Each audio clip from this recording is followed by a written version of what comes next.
The diplomatic shuttle descended through the crimson atmosphere of Kethvar Prime, carrying what the Hegemony Council believed to be their greatest victory yet. Ambassador Sarah Chen sat quietly in the passenger compartment, her small frame dwarfed by the massive Kethvarian guards flanking her seat. Her hands rested calmly in her lap, fingers interlaced, dark eyes focused on the viewport showing the alien cityscape below. To the towering reptilian beings surrounding her, she appeared exactly as their intelligence reports had described, a fragile human female, barely reaching their chest plates with soft features and gentle mannerisms. The perfect symbol of Earth's weakness. The Kethvarians had specifically requested her for these surrender negotiations, believing her presence would demonstrate humanity's desperation. General Voxtar, the Hegemony's most decorated war leader, studied the human with undisguised contempt. His massive claws tapped against his ceremonial armor as he leaned forward. "Tell me, little human, do you understand what awaits your pathetic species?" Sarah turned her gaze to meet his burning yellow eyes. Her voice carried no tremor, no hint of fear. "I understand perfectly, General. Your forces have surrounded Earth. Your fleet numbers in the thousands. You believe humanity has no choice but to accept your terms." A rumbling laugh echoed through the shuttle's cabin. "Clever creature. Yes, we have your homeworld trapped like a small animal in a cage, your military scattered, your colonies burning, the great human expansion reduced to one insignificant blue planet, waiting for our mercy." The other Kethvarian officers joined their leader's amusement. Sarah remained silent, her expression unchanged. Through the viewport, she watched the capital city of the Hegemony grow larger. Massive spires stretched toward the blood-red sky, their surfaces crawling with military transports and weapon platforms. "Your government chose wisely to send you," Voxtar continued, his voice dripping with satisfaction, a female showing proper submission. "No doubt they hoped your species' famous emotional manipulation might earn some small kindness from us." Sarah finally spoke again, her tone remaining level and professional. "My government sent me because I was the most qualified for this particular assignment, General. Nothing more, nothing less." The shuttle touched down on a landing platform jutting from the highest spire. Through the reinforced walls, Sarah could hear the thunderous cheers of thousands of Kethvarian citizens who had gathered to witness humanity's final humiliation. The sound rolled across the platform like an ocean wave, a celebration of conquest that had been building for months. As the shuttle doors hissed open, superheated air rushed in, carrying the metallic scent of the alien world. General Voxtar stood first, his massive frame blocking the doorway momentarily before he stepped aside with mock politeness. "After you, Ambassador. Your audience awaits." Sarah rose from her seat with fluid grace, straightening her simple black diplomatic uniform. She had requested no ceremonial dress, no ornate decorations that might suggest Earth still maintained any pretense of power. To the watching aliens, this choice appeared to confirm their expectations of a broken civilization. The platform stretched before them, lined with thousands of Hegemony soldiers standing at attention. Their polished armor gleamed under the alien sun, weapon arrays and detection systems creating a forest of technological might. At the far end, the entrance to the council chamber yawned open like a hungry mouth. As Sarah walked between the ranks of alien warriors, whispered comments followed in her wake. The universal translators embedded in her uniform caught fragments of their words. Fragile. Weak. How did such creatures ever reach the stars? Behind her, General Voxtar's aide, a younger officer named Sub-Commander Nixala, spoke quietly to his superior. "General, our intelligence suggests this human has some military background. Should we not be more cautious?" Voxtar's laugh boomed across the platform. "Military background? Look at her, Nixala. She weighs perhaps 60 of your kilograms. No armor, no weapons, no enhancement visible. What threat could such a creature possibly pose to the greatest military force in the galaxy?" The procession moved slowly toward the chamber entrance. Sarah maintained her steady pace, her eyes taking in every detail of the massive structure around them. She noted the placement of guard posts, the positioning of automated defenses, the flow of personnel through various access points.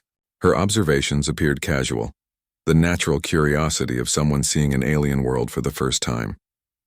As they approached the great doors, Sarah paused briefly, tilting her head as if listening to something. The gesture was so subtle that most of the aliens missed it entirely. She touched her ear once, a movement that could have been adjusting a strand of hair. "Problems, Ambassador?"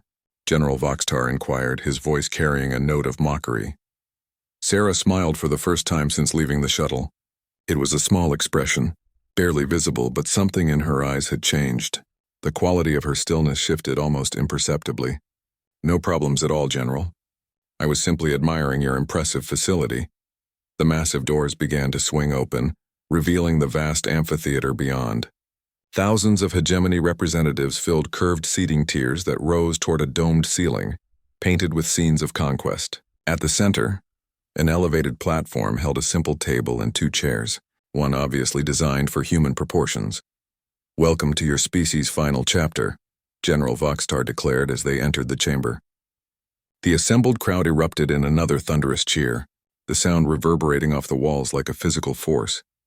Sarah walked toward the platform without hesitation, her small figure dwarfed by the immensity of the space and the sea of alien faces surrounding her. To every observer, she appeared to be exactly what they expected. A desperate diplomat sent to beg for mercy that would not come. None of them noticed that she was no longer afraid. The council chamber fell silent as Sarah reached the platform. High Chancellor Zeftos, supreme leader of the Kethvarian hegemony, rose from his massive throne carved from a single block of dark crystal. His ancient scales bore the scars of countless battles, and ceremonial plates of honor covered his chest and arms. When he spoke, his voice carried the authority of an empire that had conquered 100 worlds. Human Ambassador Sarah Chen of the 3rd planet, Sol System. The Chancellor's words echoed through the vast chamber. "You stand before the assembled might of the Kethvarian hegemony to hear our terms for your species' survival." Sarah stepped onto the platform, her movement precise and economical. She remained standing as protocol demanded, waiting for permission to sit. The gesture appeared respectful, even submissive, but her posture remained perfectly straight, shoulders square despite her small stature. "Your Excellency," Sarah replied, her voice carrying clearly through the chamber's acoustics. "I come as Earth's representative to discuss the terms of our arrangement." A ripple of amusement passed through the assembled crowd. The careful word choice had not gone unnoticed. Chancellor Zeftos gestured for her to sit, a magnanimous display for the watching cameras that would broadcast this moment across the galaxy. General Voxtar took his position beside the Chancellor's throne, his massive frame serving as a reminder of the military power backing these proceedings. Sub-Commander Nixala moved to a console where she began accessing files containing humanity's complete surrender terms. "Let us begin with what your species has lost," the Chancellor continued, settling back into his throne. "Your outer colonies, abandoned or destroyed. Your merchant fleet, captured or scattered. Your military forces, defeated in every engagement. Your homeworld, surrounded by our victorious armada. Tell me, Ambassador, what exactly does humanity have left to negotiate with?" Sarah folded her hands on the table before her, the gesture appearing nervous to casual observers. In reality, her fingers found the small device concealed in her sleeve, a motion so practiced it seemed unconscious. "Your Excellency raises valid points. Earth's position is challenging." The word drew more chuckles from the audience. Sub-Commander Nixala activated the chamber's main display, showing a tactical representation of the Sol system. Red markers indicated Kethvarian fleet positions surrounding Earth in a perfect sphere of destruction. The image was designed to demonstrate the hopelessness of humanity's situation. "This is your challenging position, human," General Voxtar announced with satisfaction. 3,000 ships of the line, 60 battle stations, and unlimited reinforcements.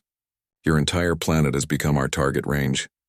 Sarah studied the display with apparent fascination. Her eyes tracked the fleet positions, noting formations and gaps with the trained eye of someone who understood such things far better than anyone suspected.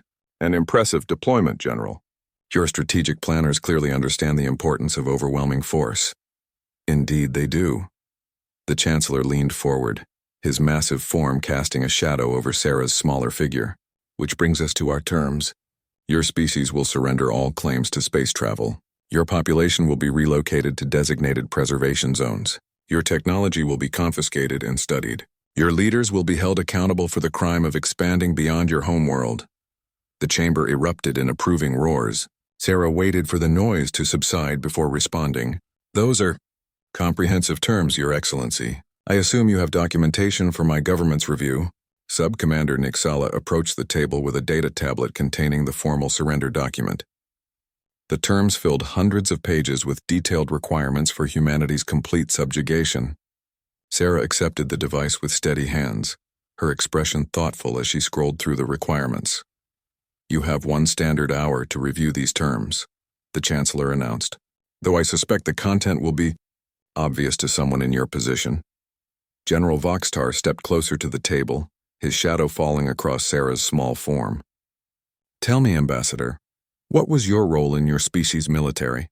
Intelligence reports suggest some background in your armed forces."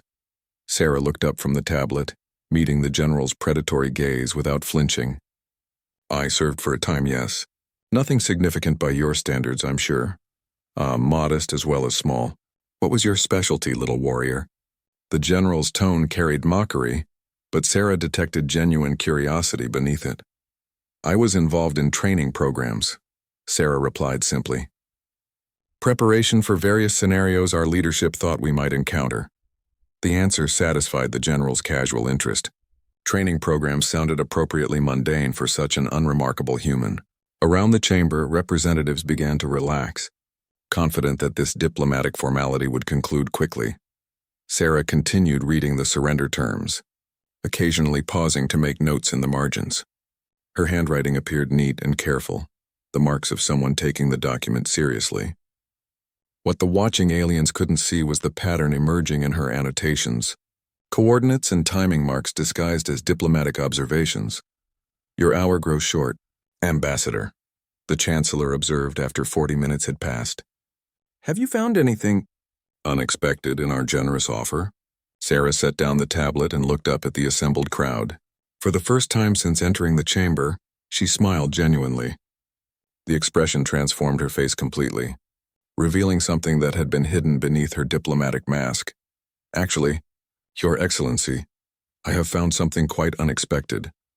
Her voice carried a new note, subtle but unmistakable to anyone trained to hear such things. "Your terms assume that Earth has no remaining military assets." The chamber fell silent. General Voxtar's massive form tensed slightly. "Your forces were destroyed months ago, human. We have complete intelligence on your remaining capabilities." Sarah stood slowly, her movement fluid and controlled in a way that made several nearby guards unconsciously shift their positions. "General, your intelligence is impressive but unfortunately incomplete. You see, Earth didn't send me here to surrender." The temperature in the vast chamber seemed to drop several degrees. Chancellor Zeftos leaned forward on his throne, ancient eyes narrowing as he studied the small human who suddenly seemed very different from the frightened ambassador they had expected. "Then why exactly are you here, Sarah Chen?" the Chancellor asked, his voice carrying a dangerous edge. Sarah's smile widened as she touched her ear once more, this time making no effort to hide the gesture. "I'm here to deliver a message, Your Excellency, and to ensure it reaches its intended audience."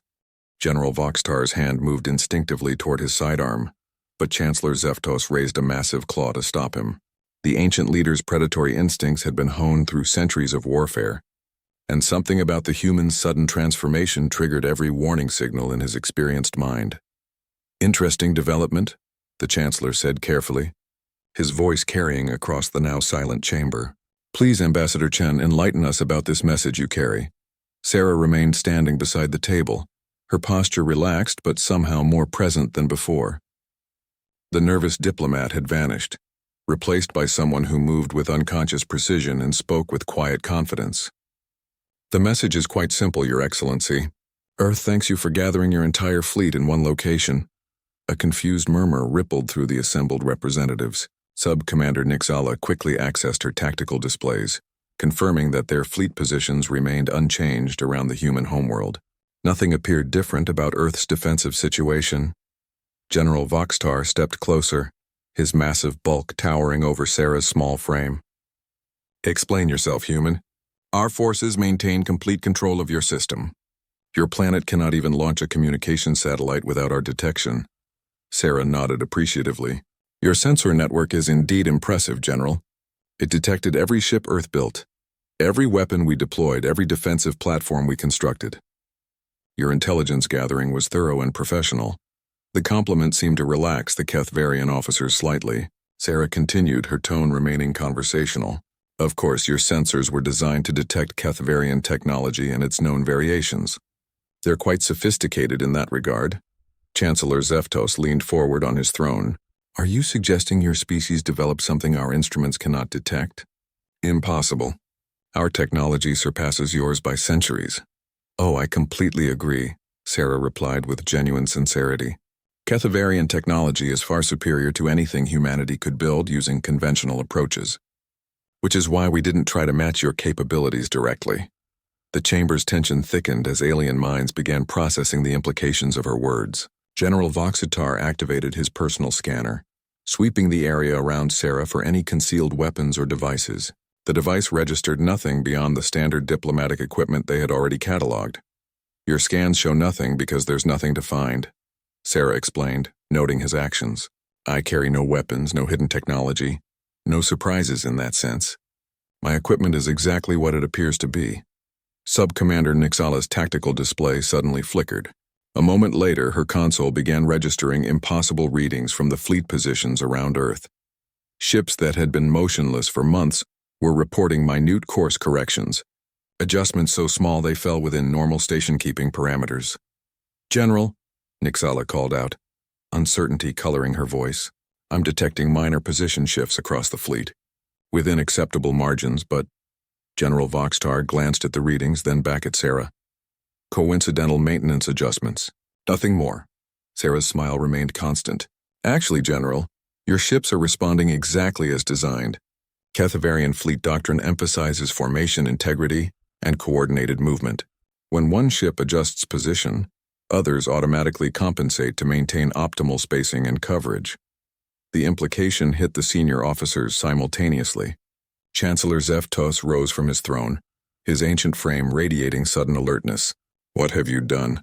Nothing dramatic, Sarah replied, reaching into her diplomatic pouch to retrieve a small device no larger than her thumb. The surrounding guards tensed, weapons partially drawn, but she moved with deliberate slowness. This is a standard human chronometer, Your Excellency. Completely harmless. She placed the device on the table where everyone could see it clearly. The simple digital display showed local time, counting down seconds with mechanical precision. Nothing about it appeared threatening or unusual. For the past 6 months, Sarah continued, your fleet has maintained perfect formation around Earth. Your ship's computers have been making thousands of tiny adjustments daily, ensuring optimal positioning and coordination. Standard military procedure, exactly as your doctrine requires. General Voxtar's scanner confirmed the device was indeed a simple timepiece, containing no weapons, no transmitters, no unusual components. Yet something about Sarah's explanation made his scales crawl with anticipation. Your point, Ambassador? Chancellor Zeftos demanded. Sarah gestured toward the chronometer. In approximately 4 minutes, that timer will reach 0. At that moment, your fleet's coordinated positioning will achieve something your commanders never intended. Every ship will be perfectly aligned for a specific gravitational resonance pattern. The blood drained from General Voxtar's face as the full implication crashed over him. His claws flew over his command interface, calling up detailed fleet positions and gravitational calculations. The numbers that appeared on his screen confirmed his worst fears. Impossible, he whispered, then louder. Impossible. No species could calculate such precise orbital mechanics across 3,000 vessels. Sarah's expression remained calm and professional. You're absolutely right, General. No species could perform such calculations using conventional methods, which is why humanity didn't rely on conventional approaches. Sub-Commander Nixala's voice cut through the chamber's growing panic. General, fleet coordination shows cascade formation developing. If current trajectories continue, I know what happens. The general snarled, his massive claws already working frantically at his communication controls. All ships execute emergency dispersal protocol immediately. Sarah watched the alien's growing alarm with detached interest. I'm afraid emergency dispersal won't be sufficient, General. Your ship's computers will resist the new orders, believing they're maintaining proper formation integrity. The more your commanders try to break formation, the more aggressively the automated systems will work to restore coordination. Chancellor Zeftos stepped down from his throne, his ancient authority radiating dangerous intent. How long do we have? Sarah glanced at the chronometer. 3 minutes, 40 seconds. Though I should mention, The gravitational resonance is only the first stage. The chamber erupted as hundreds of alien voices began shouting questions and demands. General Voxtar's communications filled with reports from increasingly desperate fleet commanders who couldn't understand why their ships were refusing direct orders. Through the chaos, Sarah's voice carried with perfect clarity. The beauty of gravitational mechanics is their predictability. Once the resonance cascade begins, physics takes over completely. Chancellor Zeftos fixed her with a stare that had intimidated countless enemies. "What happens in 3 minutes, human?" Sarah met his gaze without flinching. "Your fleet experiences what humans call catastrophic formation collapse, Your Excellency. 3,000 ships positioned with perfect precision, suddenly occupying the same gravitational focal point." The timer continued counting down. 3 minutes, 15 seconds. Panic spread through the council chamber like wildfire. General Voxtar's communication channels overflowed with increasingly frantic reports from fleet commanders who couldn't understand why their vessels were behaving erratically. Emergency klaxons began wailing throughout the massive spire as the gravity of Sarah's revelation became clear. 2 minutes. 30 seconds, Sarah announced calmly, her voice somehow audible above the growing chaos. Chancellor Zeftos grabbed her by the shoulders, his massive claws easily encompassing her small frame. "Stop this. Override whatever you've done." Sarah's expression remained unchanged despite the alien's grip. "I appreciate your concern, Your Excellency, but there's nothing to override. Your fleet is simply following Kethvarian naval doctrine exactly as programmed. The formation collapse isn't caused by human technology." Sub-Commander Nixala's console displayed a 3-dimensional representation of the fleet positions. Ships throughout the formation were making microscopic adjustments, each one triggering compensating movements from nearby vessels. The pattern was mesmerizing and terrifying, like watching dominoes fall in slow motion across 3 dimensions. "How did you calculate the exact positioning required?" General Voxtar demanded, while simultaneously broadcasting override codes to every ship in the fleet. "Such precision would require computational power beyond anything your species possesses." Sarah smiled as the Chancellor released her, straightening her diplomatic uniform with casual efficiency. "You're correct again, General. Humanity lacks the computational resources for such calculations, which is why we didn't perform them ourselves." The implication struck the alien officers like physical blows. General Voxtar's override codes were being ignored by ship computers that detected no actual emergency, only what appeared to be routine formation adjustments within acceptable parameters. "You used our own strategic computers," Chancellor Zeftos said, his voice carrying a mixture of admiration and fury. "Our tactical planning systems calculated the optimal positioning for you." "Indirectly," Sarah confirmed. "For 6 months your fleet has been adjusting positions based on gravitational modeling provided by your own navigation computers. Each ship's computer optimized its position relative to Earth's gravity well, and the positions of other vessels. Standard procedure for maintaining formation integrity." 2 minutes remained on the chronometer. Sub-Commander Nixala looked up from her console, her scales pale with realization. "The navigation updates we provided to optimize fuel efficiency. They contained the positioning vectors." "Very good, Sub-Commander," Sarah acknowledged with professional appreciation. "Your navigation updates were indeed designed to optimize fuel efficiency. They were also designed to gradually position your entire fleet at precise coordinates that would create a gravitational cascade effect when reached simultaneously." The chamber's main display now showed the fleet formation in real time. What had appeared to be a perfectly coordinated siege deployment was transforming into something far more sinister. Ships were clustering into specific groupings, their positions forming geometric patterns that would have been beautiful under other circumstances. General Voxtar abandoned his communication efforts and drew his personal weapon, a massive plasma rifle designed for his species' substantial frame. "Enough. You will provide the codes to stop this immediately, or I will demonstrate why the Kethvarian military has never known defeat." Sarah regarded the weapon with mild interest. "General, shooting me won't change orbital mechanics. The cascade effect will proceed whether I'm alive to witness it or not." 1 minute, 40 seconds, she added, glancing at the timer. Chancellor Zeftos stepped between his general and the human ambassador. His ancient mind was working furiously, analyzing options and probabilities with the skill that had built an interstellar empire. Assuming you're telling the truth about this cascade effect, what exactly do you hope to achieve? Destroying our fleet won't save your planet from retaliation. Sarah's smile faded, replaced by an expression of complete seriousness.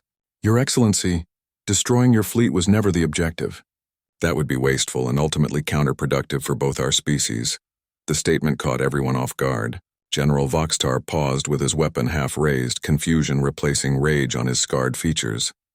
Then what is your objective, human? Chancellor Zeftos demanded. Sarah reached for the surrender document still lying on the table, her movement slow and deliberate to avoid triggering nervous responses from the armed guards surrounding the platform. These terms assume Earth is defenseless and has no choice but to accept subjugation. I'm here to demonstrate that this assumption is incorrect. She held up the data tablet containing the surrender terms. 1 minute, 15 seconds until your fleet experiences formation collapse. However, the gravitational cascade can be interrupted at any point before final convergence. General Voxtar's weapon swung back toward her. How? By transmitting new navigation parameters that account for the cascade effect, Sarah replied simply. Parameters that only humanity currently possesses, since we're the ones who calculated the original positioning requirements. The silence that followed was absolute. Even the emergency klaxons seemed to pause as the full scope of Sarah's strategy became clear. Chancellor Zeftos spoke slowly, each word carefully measured. You're offering to save our fleet in exchange for revised surrender terms. I'm offering to prevent an unnecessary catastrophe that would benefit no one, Sarah corrected. The Kethvarian hegemony has built an impressive civilization. Earth has no desire to see it damaged. However, we also have no intention of accepting enslavement. Sub-Commander Nix Allah's voice trembled as she announced, 55 seconds, my lords. Fleet computers show cascade formation at 93% completion. Sarah looked directly at Chancellor Zeftos. Your Excellency, you have approximately 40 seconds to decide whether you wish to negotiate with Earth as an equal, or whether you prefer to explain to the Hegemony Council how humanity destroyed your entire fleet without firing a single shot. General Voxtar's massive form shook with rage and frustration. This is blackmail. This is diplomacy, General, Sarah replied calmly. Earth is demonstrating that we possess capabilities your intelligence services failed to detect. We're also demonstrating that we prefer cooperation to destruction. Chancellor Zeftos stared at the small human who had somehow maneuvered the galaxy's most powerful military force into an impossible position. 30 seconds, Ambassador Chen. What exactly are you proposing? Sarah straightened her shoulders and spoke with the authority of someone who had never been the helpless diplomat she had appeared to be. Earth proposes a mutual defense treaty between equals, Your Excellency. We share our gravitational manipulation techniques with the hegemony. You share your advanced ship construction methods with us. Both species benefit and neither submits to the other. The timer showed 20 seconds. Your answer, Chancellor? Sarah asked quietly. Chancellor Zeftos stood frozen for precious seconds, his ancient mind weighing options that had narrowed to a single impossible choice. Around him, the council chamber had fallen into absolute silence, broken only by the soft beeping of Sarah's chronometer, counting down humanity's ultimatum. 15 seconds, Sub-Commander Nixala announced, her voice barely a whisper. The Chancellor's claws clenched and unclenched as he stared at the small human who had somehow orchestrated this moment. Every instinct built over centuries of conquest screamed against negotiating with what should have been prey. Yet the tactical display showing his fleet's inexorable movement toward catastrophic collision could not be ignored. 10 seconds, Sarah said softly, her hand poised over a device she had withdrawn from her diplomatic pouch. I need your answer now, Your Excellency. General Voxtar stepped forward, his weapon trained on Sarah's center mass. Chancellor, we cannot yield to terrorist demands. The honor of the hegemony will not survive the loss of our entire fleet. Chancellor Zeftos cut him off, his voice carrying absolute authority. Ambassador Chen, you have an agreement. Prevent the cascade. Sarah's fingers moved across her device with practiced efficiency. Navigation correction codes transmitting now, she announced, then looked up with a slight smile. Your fleet computers should receive the updates with 3 seconds to spare. The chronometer reached 0 with a soft chime that seemed to echo through the vast chamber like a death knell. For a heartbeat, nothing happened. Then Sub-Commander Nixala's console erupted with status updates as 3,000 ships simultaneously executed emergency course corrections. Fleet formation stabilizing, Nixala reported, relief evident in her voice. All vessels responding to new navigation parameters. Cascade effect neutralized. A collective exhale seemed to emerge from every alien throat in the chamber. General Voxtar slowly lowered his weapon, his scarred features twisted with emotions ranging from fury to grudging admiration. Chancellor Zeftos sank back onto his throne, suddenly looking every one of his considerable years. "Well played, Ambassador Chen," the Chancellor said finally, "though I suspect that's not your real title." Sarah straightened her diplomatic uniform and returned to her seat at the negotiation table. "Sarah Chen, Colonel, Earth Defense Force Special Operations Division. Though I do hold diplomatic credentials as well." "Special Operations," General Voxtar repeated, his tone carrying new understanding. "What was your actual specialty, Colonel?" "Asymmetric warfare and strategic deception," Sarah replied matter-of-factly, with particular focus on turning enemy advantages against themselves. The admission drew murmurs of respect from several Kethvarian officers. Even among aliens, military professionals recognized expertise when they encountered it. Chancellor Zeftos leaned forward on his throne. "How long have you been planning this operation?" 18 months, Sarah answered without hesitation. "From the moment your advanced scouts entered our system, Earth began developing contingencies for various scenarios. The gravitational manipulation approach was selected as the most effective method for demonstrating our capabilities, without causing unnecessary casualties, Sub-Commander." Nixala looked up from her console where she had been analyzing the navigation data. "Colonel Chen, these calculations are extraordinary. The precision required to position 3,000 ships with such accuracy required resources we didn't possess using conventional methods," Sarah finished. "Which is why we incorporated your own tactical computers into the process. Your navigation systems performed most of the actual calculations, guided by parameters we embedded in routine efficiency updates." General Voxtar shook his massive head in disbelief. "You infiltrated our strategic planning network without triggering any security protocols." "We never infiltrated anything, General," Sarah corrected. "We simply provided accurate gravitational data that improved your fuel efficiency, while serving our secondary purposes. Your security protocols worked perfectly. They detected no unauthorized access because none occurred." The elegance of the deception was becoming clear to the assembled aliens. Rather than attempting to break or bypass Kethvarian security, humanity had worked within it so skillfully that the enemy's own systems had unknowingly participated in their manipulation. Chancellor Zeftos stood and walked to the chamber's main display, studying the fleet positions that had nearly become a graveyard. "Tell me, Colonel, how many humans were involved in developing this strategy?" 7, Sarah replied simply. "Though we had access to Earth's entire computational network for the mathematical modeling, 7 humans outmaneuvered the entire Kethvarian Strategic Planning Division," the Chancellor observed with a mixture of admiration and concern. "This raises uncomfortable questions about our intelligence capabilities." General Voxtar holstered his weapon and approached the negotiation table. "Colonel Chen, I must ask, could you have actually destroyed our fleet?" Sarah met his gaze steadily. "Yes, General.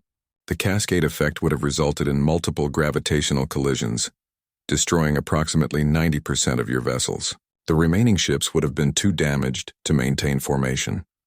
The brutal honesty seemed to impress the Kethvarian officers more than any diplomatic evasion could have. General Voxtar nodded slowly. "And yet you chose to offer us an alternative." "Earth gains nothing from pointless destruction," Sarah explained. "Our objective was to demonstrate that we possess defensive capabilities that make conquest impractical, not to declare war on the hegemony." Chancellor Zeftos returned to his throne and studied Sarah with new interest. "You mentioned a mutual defense treaty between equals. Elaborate on this proposal." Sarah activated her personal data pad and displayed a document she had prepared long before arriving at the hegemony capital. "Earth proposes technological exchange programs, joint military exercises, and coordinated response to external threats. Both civilizations maintain their independence while benefiting from shared knowledge." The terms appeared on the chamber's main display for all to see. Unlike the hegemony's surrender demands, the human proposal emphasized cooperation and mutual benefit. rather than domination and subjugation. General Voxtar studied the document with professional interest. Your gravitational manipulation techniques could revolutionize Kethevarian fleet tactics. What do you request in return? Access to your materials science and ship construction methods, Sarah replied. Human ships are effective but could be improved significantly with Kethevarian engineering knowledge. Sub-Commander Nixala raised a tentative claw. Colonel, forgive my curiosity, but why reveal these capabilities now? You could have waited until our forces attacked Earth directly. Sarah's smile returned, carrying a hint of something that made several guards unconsciously step backward. Sub-Commander, who told you Earth was waiting for an attack? The question hung in the air like a physical presence. Chancellor Zeftos leaned forward sharply. What do you mean? Your Excellency, Sarah said, her voice taking on a tone that hadn't been present during the earlier negotiations. Did you really believe that a species capable of manipulating gravitational fields would limit themselves to defensive applications? The temperature in the council chamber seemed to drop another 10 degrees. Chancellor Zeftos gripped the armrests of his throne with enough force to crack the ancient crystal, his predatory instincts screaming warnings that he was missing something crucial about this small human. Explain yourself, Colonel, he demanded, his voice carrying the edge that had intimidated countless enemies over centuries of warfare. Sarah stood and walked to the chamber's main display, her movements fluid and controlled. With casual efficiency, she accessed the hegemony's own tactical systems using credentials that shouldn't have existed. Security protocols that should have prevented unauthorized access remained dormant as she called up a real-time galactic map. General Voxtar, Sarah said, highlighting specific sectors on the display, your intelligence services have been tracking human refugee fleets for the past 6 months, correct? The general nodded cautiously, unsure where this line of questioning was leading. Standard procedure. We monitored all human ship movements as your people fled your outer colonies. Excellent tracking work, Sarah acknowledged with professional appreciation. However, I believe your analysts may have made some incorrect assumptions about those fleet movements. She manipulated the display to show ship movement patterns over the past half year. Hundreds of human vessels appeared to be fleeing randomly across multiple star systems, their paths chaotic and desperate. To Kethvarian observers, the movements had confirmed their belief in humanity's complete military collapse. These appeared to be refugee movements, General Voxtar observed, studying the patterns carefully.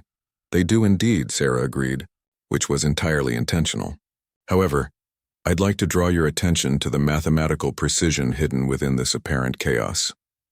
Her fingers danced across the controls, overlaying trajectory calculations onto the ship movements. Suddenly, the random patterns revealed themselves as something far more sophisticated. Each seemingly panicked flight had followed exact vectors, with timing calculated to microsecond precision. Sub-Commander Nixala gasped as the true pattern became visible. Those aren't refugee movements.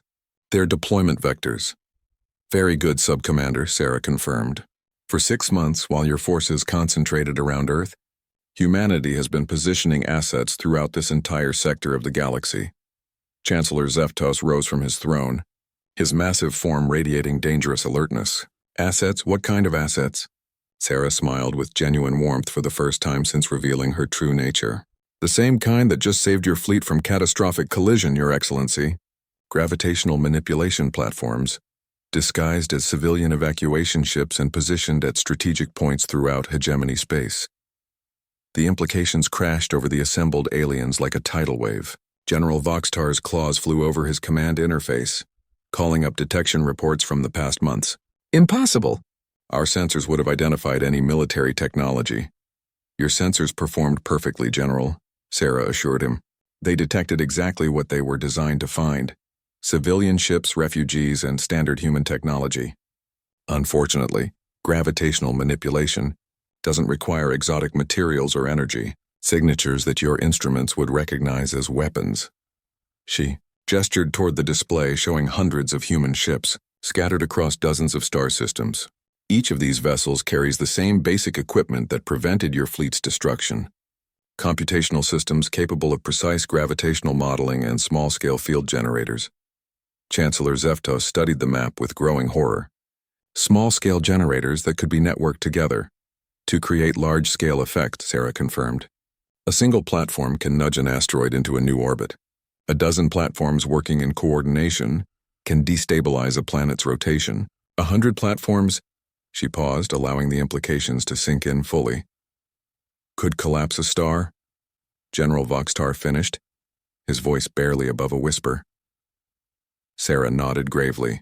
The same mathematical principles that create formation, collapse in ship fleets apply to stellar mechanics, just on a larger scale. Though I should emphasize that Earth has no desire to test such extreme applications. Sub-Commander Nixala was frantically accessing galactic databases, confirming the positions of human ships relative to major hegemony worlds. Colonel, your ships are positioned near every major population center in our territory. If you activated the gravitational manipulation system simultaneously, every Kethvarian world would experience catastrophic tidal effects within hours, Sarah confirmed matter-of-factly. Though again, that's not our objective. We're simply ensuring that any future aggression against Earth would be equally catastrophic for the attacking force. The council chamber fell into absolute silence as the full scope of humanity's strategy became clear. What had appeared to be a desperate evacuation had actually been the deployment of the most sophisticated strategic deterrent in galactic history. Chancellor Zeftos returned to his throne, moving like someone who had aged decades in minutes. Mutual assured destruction on a galactic scale. Mutual assured survival, Your Excellency, Sarah corrected gently. Neither civilization can destroy the other without ensuring its own destruction. This creates a powerful incentive for cooperation and peaceful coexistence. General Voxtar holstered his weapon completely and approached the negotiation table. Colonel Chen, you've demonstrated capabilities that fundamentally alter the balance of power in this galaxy. Why offer partnership rather than demanding our surrender? Sarah returned to her seat, her diplomatic demeanor restored but now backed by revealed military authority. Because Earth recognizes that the Kethvarian hegemony possesses knowledge and experience that could benefit both our species. War destroys knowledge. Cooperation creates it. She reactivated the treaty proposal on the main display. This agreement establishes mutual defense obligations, technological exchange programs, and joint exploration initiatives. Both civilizations maintain their independence while gaining access to each other's unique capabilities. Chancellor Zeftos studied the proposed terms with new understanding. What had initially appeared to be humanity's desperate bargaining position was actually a carefully planned transformation of the entire galactic political structure. You've checkmate us completely, the Chancellor observed with grudging admiration. We cannot attack Earth without destroying ourselves. We cannot ignore Earth because you've demonstrated technological superiority. Our only logical option is cooperation. That was the plan, Your Excellency, Sarah confirmed with a slight smile, though I prefer to think of it as opening a new chapter in galactic civilization rather than ending an old one. General Voxtar shook his massive head in amazement. Colonel, how many other species possess gravitational manipulation capabilities? Sarah's smile widened slightly. As far as our surveys indicate, General, none. Which means this technology could provide significant advantages for any civilization willing to partner with humanity. The offer hung in the air like a physical presence. The Kethvarian hegemony could choose to become Earth's enemy and face mutual destruction, or become Earth's ally and gain access to revolutionary new capabilities. Chancellor Zeftos looked around the chamber at his advisors and officers, reading the same conclusion in every face. Ambassador Chen, Colonel Chen, it appears we have much to discuss regarding this partnership proposal. 3 months later, Sarah stood on the observation deck of the newly christened research station Terra Keth, watching human and Kethvarian engineers work side by side on their first joint project.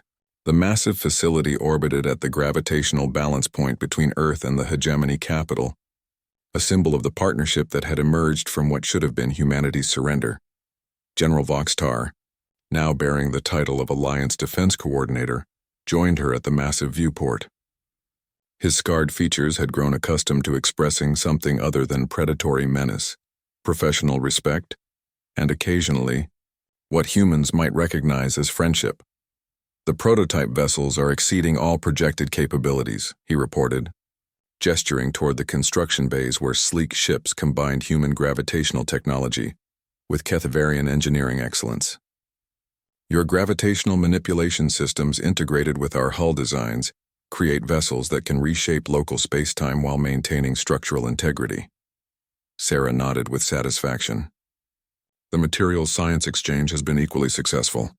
Human ships built with Kethvarian composites can survive gravitational stresses that would have torn our original designs apart.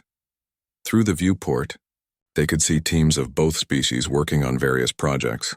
Human scientists, their small forms dwarfed by their alien colleagues, explained gravitational field theory while massive Kethvarian engineers demonstrated advanced fabrication techniques. Chancellor Zeftos wanted me to extend an invitation, General Voxtar continued. The Council of Worlds has requested a demonstration of alliance capabilities. Apparently, several independent species have expressed interest in defensive partnerships. Sarah turned from the viewport with interest. Voluntary partnerships, I assume. Completely voluntary, the General confirmed with something that might have been amusement.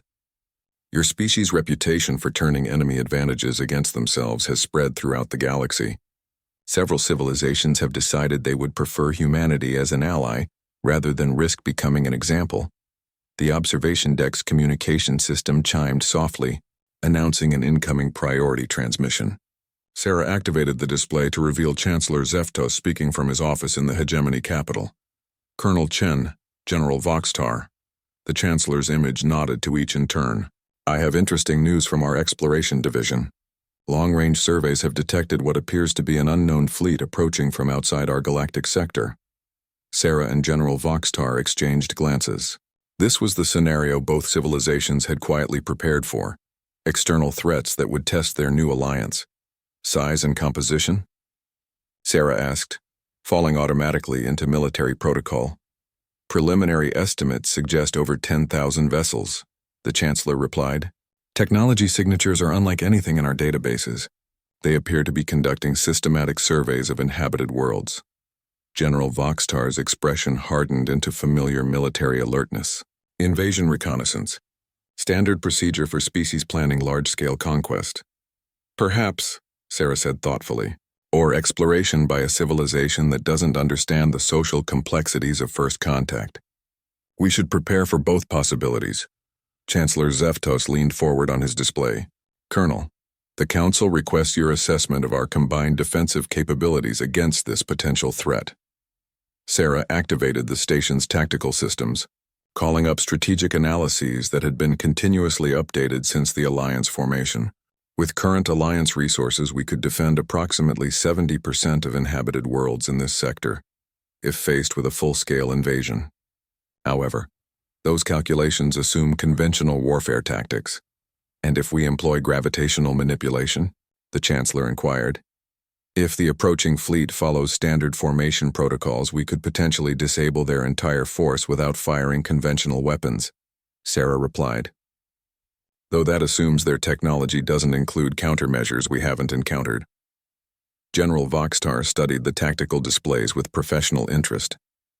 Colonel, your species continues to amaze me. 6 months ago, you were unknown refugees fleeing our advancing fleets. Today you're calculating defensive strategies against threats that dwarf both our civilizations.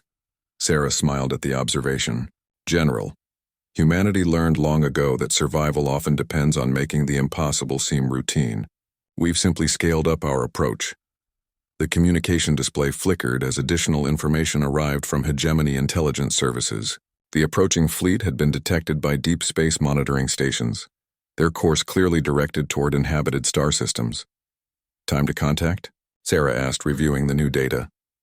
Approximately 6 standard months at their current speed, Chancellor Zeftos replied. Sufficient time to prepare defensive measures and attempt diplomatic contact. Diplomatic contact should definitely be the first priority, Sarah agreed. However, we should also prepare demonstrations that clearly communicate the costs of aggression without appearing threatening ourselves. General Voxtar activated his personal communication device. I'll coordinate fleet positioning with our Joint Tactical Committee. If diplomacy fails, we'll be ready to implement gravitational deterrent strategies. Through the viewport, Sarah could see the Alliance's first joint patrol returning from a routine mission.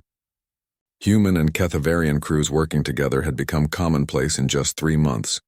Proof that cooperation could emerge even from the most unlikely circumstances.